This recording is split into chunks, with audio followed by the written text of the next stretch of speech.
Good morning, children. Welcome to the day 2 lesson, Control and Coordination. Yesterday we discussed about what is control and coordination, what are the types and their functions. Now in that, the nervous system contains sense organs, nerves, brain and spinal cord. Now I wanted to deal with nerves. We have 3 types of nerves. They are sensory, motor and mixed. What are sensory nerves? Sensory nerves are also called as efferent neurons, which carry messages towards the central nervous system. Motor nerves are called as efferent neurons or efferent nerves, which carry messages from central nervous system to parts that carry out response. Then mixed nerves or mixed neurons will do both the functions, that is, they will carry the messages towards the central nervous system or the brain and bring back the command to the particular organ. So they will perform both the functions. For better coordinated function, the nervous system is divided into 3 parts. They are central nervous system, peripheral nervous system and autonomic or autonomous nervous system. The central nervous system consists of brain and spinal cord. Peripheral nervous system consists of nerves that arises from brain. They are called cranial nerves. They are 12 pairs. And the nerves which arises from the spinal cord called spinal nerves. They are 31 pairs. Next, autonomic nervous system contains 2 subdivisions. They are sympathetic and parasympathetic nervous system. I expect all of you to write all these points in your running notes. The first part of central nervous system is brain. The brain is divided into 3 main parts.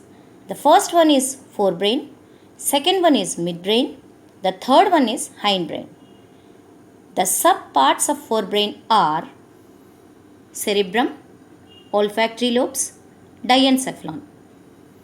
The parts of midbrain, there are no main parts, but only it will perform certain function. What it will do? It relay motor impulses from cerebrum to spinal cord and sensory impulses from spinal cord to thalamus. It also helps in the reflexes for sight and hearing. Next, the hindbrain has cerebellum, pons varolii. If you are comfortable with pons, you can just say pons.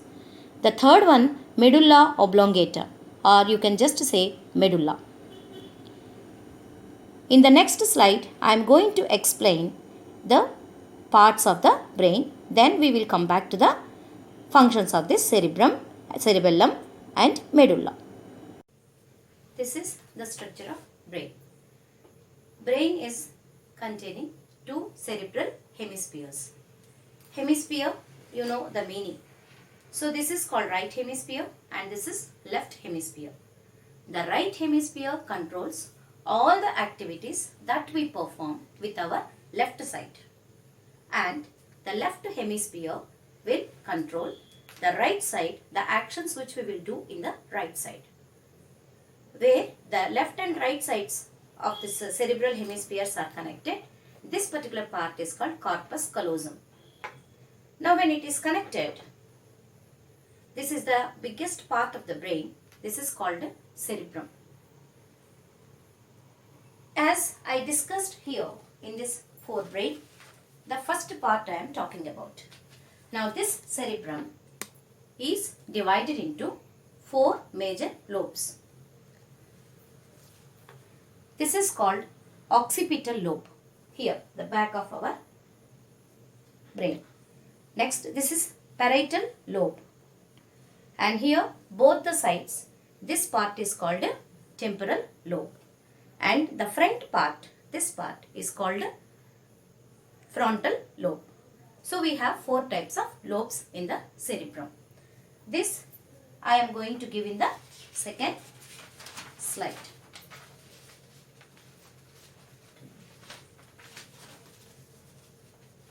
What is the function of occipital lobe? It will help in vision, depth, distance, location and identification. Parietal lobe will deal with spatial recognition, how far and how near the object is placed. Temporal lobe will give the impression or comprehension of language, forming the memories and helps in hearing. Frontal lobe, which is having the highest level of function, that is problem solving, emotional regulation, planning and decision making. So all these four functions are four parts, four lobes and four functions. We can talk about the functions of the cerebrum. Next, olfactory lobes. In the forebrain we have olfactory lobes. Second part is olfactory lobes. As you know, olfactory lobes help in smelling the things. Next, forebrain, the third part of forebrain is diencephalon. Diencephalon consists of thalamus and hypothalamus. We are not much dealing with thalamus, but we will deal with hypothalamus. The involuntary functions like blood pressure, maintenance of the body temperature are controlled by hypothalamus. Next, the midbrain. What is midbrain? Already in the previous slide I mentioned that. I am going to explain the parts of the brain in brain structure. It acts as a relay of motor impulses from cerebrum to the spinal cord and sensory impulses from spinal cord to thalamus. They are also helping, this part also helping reflexes for sight and hearing. Next come to hindbrain. Hindbrain has three main parts. They are cerebellum, pons and medulla. This is cerebellum. Now if you open this, and this is spinal cord, then where is pons and medulla? You can see here, this part is called pons and this part is called spinal cord. And this is cerebellum. This is cerebrum. Cerebrum, cerebellum, pons and medulla.